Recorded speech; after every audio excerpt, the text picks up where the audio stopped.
Herbert. Good God. Is it possible?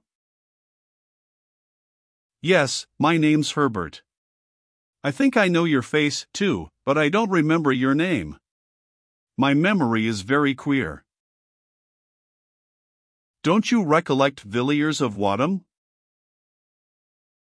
So it is. I beg your pardon, Villiers, I didn't think I was begging of an old college friend. Good night. My dear fellow, this haste is unnecessary. My rooms are close by, but we won't go there just yet. Suppose we walk up Shaftesbury Avenue a little way? But how in heaven's name have you come to this pass, Herbert? It's a long story, Villiers, and a strange one too, but you can hear it if you like. Come on, then. Take my arm, you don't seem very strong.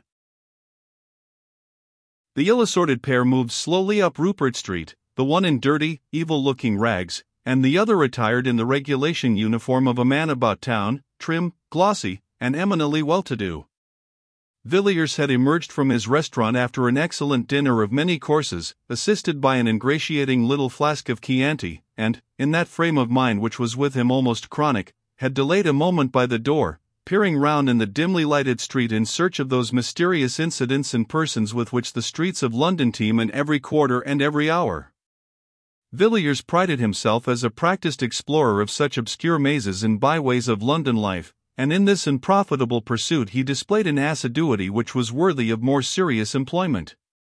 Thus he stood by the lamppost surveying the passers-by with undisguised curiosity, and with that gravity known only to the systematic diner, had just enunciated in his mind the formula, "London has been called the city of encounters, it is more than that, it is the city of resurrections," when these reflections were suddenly interrupted by a piteous whine at his elbow, and a deplorable appeal for alms.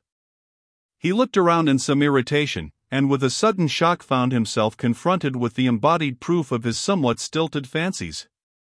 There, close beside him, his face altered and disfigured by poverty and disgrace, his body barely covered by greasy ill-fitting rags, stood his old friend Charles Herbert, who had matriculated on the same day as himself, with whom he had been merry and wise for 12 revolving terms.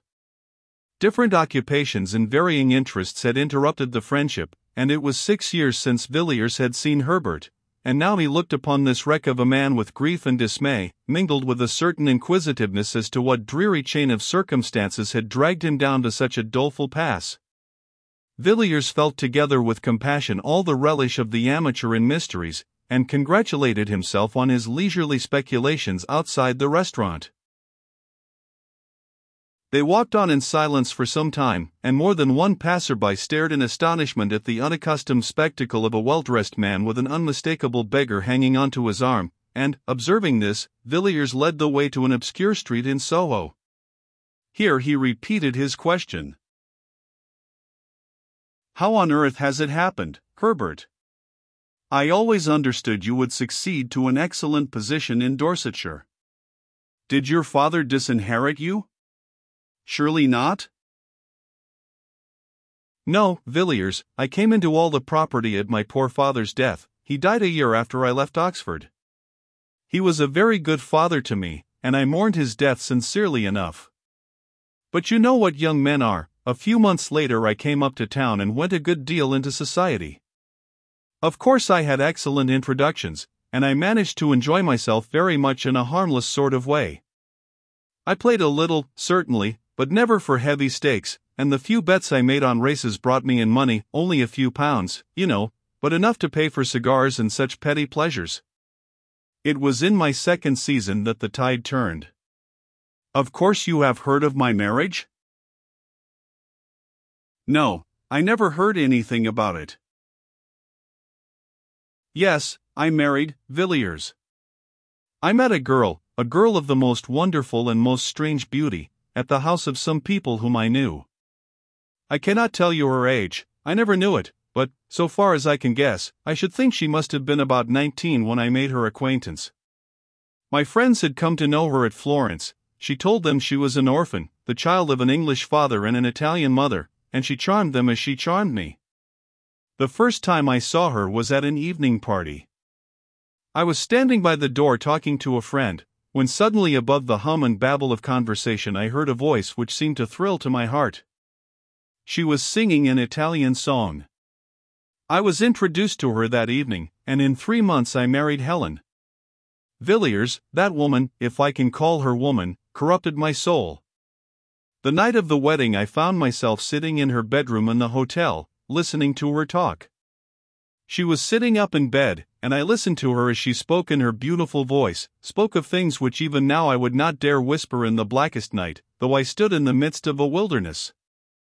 You, Villiers, you may think you know life, and London, and what goes on day and night in this dreadful city. For all I can say, you may have heard the talk of the vilest, but I tell you, you can have no conception of what I know. Not in your most fantastic, hideous dreams can you have imaged forth the faintest shadow of what I have heard and seen. Yes, seen. I have seen the incredible, such horrors that even I myself sometimes stop in the middle of the street and ask whether it is possible for a man to behold such things and live. In a year, Villiers, I was a ruined man, in body and soul, in body and soul.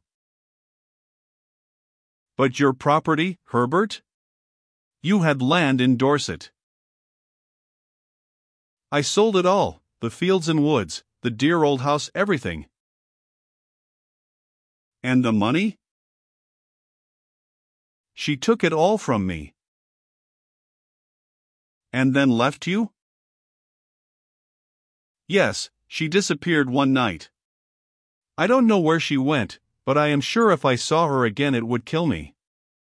The rest of my story is of no interest, sordid misery, that is all. You may think, Villiers, that I have exaggerated and talked for effect, but I have not told you half. I could tell you certain things which would convince you, but you would never know a happy day again. You would pass the rest of your life, as I pass mine, a haunted man, a man who has seen hell. Villiers took the unfortunate man to his rooms, and gave him a meal. Herbert could eat little, and scarcely touched the glass of wine set before him. He sat moody and silent by the fire, and seemed relieved when Villiers sent him away with a small present of money. By the way, Herbert, said Villiers, as they parted at the door, what was your wife's name? You said Helen, I think? Helen what? The name she passed under when I met her was Helen Vaughan, but what her real name was I can't say. I don't think she had a name. No, not in that sense. Only human beings have names, Villiers, I can't say any more. Goodbye, yes, I will not fail to call if I see any way in which you can help me. Good night.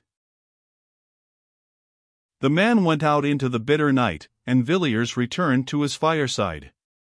There was something about Herbert which shocked him inexpressibly, not his poor rags nor the marks which poverty had set upon his face, but rather an indefinite terror which hung about him like a mist.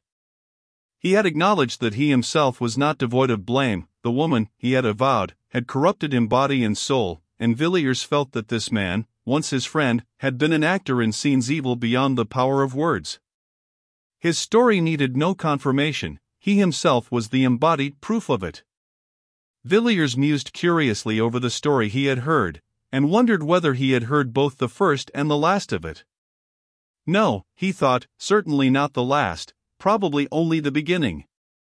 A case like this is like a nest of Chinese boxes. You open one after the other and find a quainter workmanship in every box.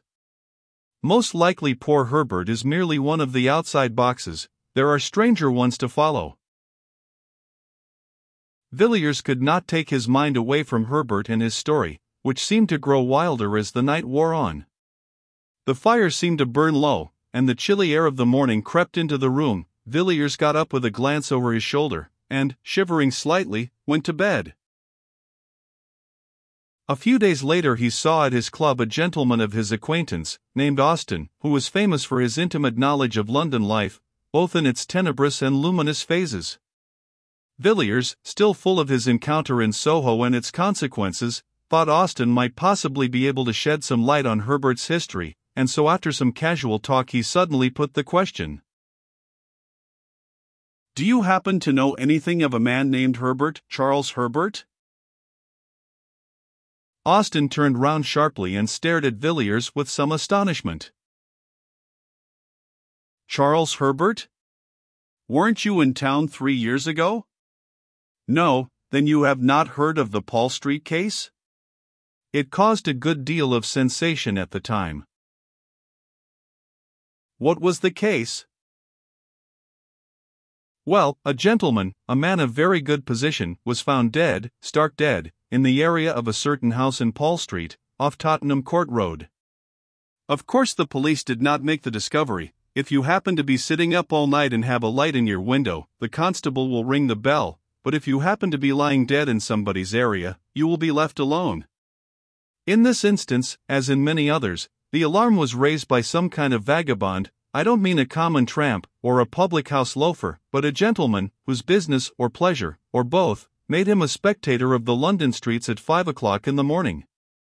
This individual was, as he said, going home, it did not appear whence or whither, and had occasion to pass through Paul Street between 4 and 5 a.m. Something or other caught his eye at number 20, he said, absurdly enough, that the house had the most unpleasant physiognomy he had ever observed, but, at any rate, he glanced down the area and was a good deal astonished to see a man lying on the stones, his limbs all huddled together, and his face turned up. Our gentleman thought his face looked peculiarly ghastly, and so set off at a run in search of the nearest policeman. The constable was at first inclined to treat the matter lightly, suspecting common drunkenness. However, he came, and after looking at the man's face, changed his tone, quickly enough. The early bird, who had picked up this fine worm, was sent off for a doctor, and the policeman rang and knocked at the door till a slatternly servant girl came down looking more than half asleep. The constable pointed out the contents of the area to the maid, who screamed loudly enough to wake up the street, but she knew nothing of the man, had never seen him at the house, and so forth. Meanwhile, the original discoverer had come back with a medical man, and the next thing was to get into the area. The gate was open, so the whole quartet stumped down the steps. The doctor hardly needed a moment's examination. He said the poor fellow had been dead for several hours, and it was then the case began to get interesting. The dead man had not been robbed, and in one of his pockets were papers identifying him as well as a man of good family and means, a favorite in society, and nobody's enemy, as far as could be known. I don't give his name, Villiers, because it has nothing to do with the story, and because it's no good raking up these affairs about the dead when there are no relations living. The next curious point was that the medical men couldn't agree as to how he met his death. There were some slight bruises on his shoulders, but they were so slight that it looked as if he had been pushed roughly out of the kitchen door, and not thrown over the railings from the street or even dragged down the steps. But there were positively no other marks of violence about him, certainly none that would account for his death, and when they came to the autopsy there wasn't a trace of poison of any kind. Of course the police wanted to know all about the people at number 20, and here again, so I have heard from private sources, one or two other very curious points came out. It appears that the occupants of the house were a Mr. and Mrs. Charles Herbert. He was said to be a landed proprietor, though it struck most people that Paul Street was not exactly the place to look for country gentry. As for Mrs. Herbert, nobody seemed to know who or what she was, and, between ourselves, I fancy the divers after her history found themselves in rather strange waters. Of course they both denied knowing anything about the deceased, and in default of any evidence against them they were discharged. But some very odd things came out about them. Though it was between 5 and 6 in the morning when the dead man was removed, a large crowd had collected, and several of the neighbors ran to see what was going on. They were pretty free with their comments, by all accounts, and from these it appeared that number 20 was in very bad odor in Paul Street. The detectives tried to trace down these rumors to some solid foundation of fact, but could not get hold of anything. People shook their heads and raised their eyebrows and thought the Herberts rather queer, would rather not be seen going into their house, and so on, but there was nothing tangible. The authorities were morally certain the man met his death in some way or another in the house and was thrown out by the kitchen door, but they couldn't prove it, and the absence of any indications of violence or poisoning left them helpless. An odd case, wasn't it? But curiously enough, there's something more that I haven't told you.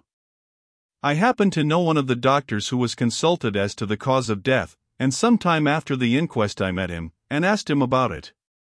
"Do you really mean to tell me," I said, "that you were baffled by the case, that you actually don't know what the man died of?" "Pardon me," he replied, "I know perfectly well what caused death. Blank died of fright, of sheer, awful terror. I never saw features so hideously contorted in the entire course of my practice, and I have seen the faces of a whole host of dead. The doctor was usually a cool customer enough, and a certain vehemence in his manner struck me, but I couldn't get anything more out of him. I suppose the Treasury didn't see their way to prosecuting the Herberts for frightening a man to death. At any rate, nothing was done, and the case dropped out of men's minds." "Do you happen to know anything of Herbert?" "Well," replied Villiers, "he was an old college friend of mine." "You don't say so? Have you ever seen his wife?" "No, I haven't. I have lost sight of Herbert for many years." "It's queer, isn't it, parting with a man at the college gate or at Paddington, seeing nothing of him for years, and then finding him pop up his head in such an odd place. But I should like to have seen Mrs. Herbert. People said extraordinary things about her." "What sort of things?" "Well, I hardly know how to tell you. Everyone who saw her at the police court said she was at once the most beautiful woman and the most repulsive they had ever set eyes on. I have spoken to a man who saw her, and I assure you he positively shuddered as he tried to describe the woman, but he couldn't tell why. She seems to have been a sort of enigma, and I expect if that one dead man could have told tales, he would have told some uncommonly queer ones.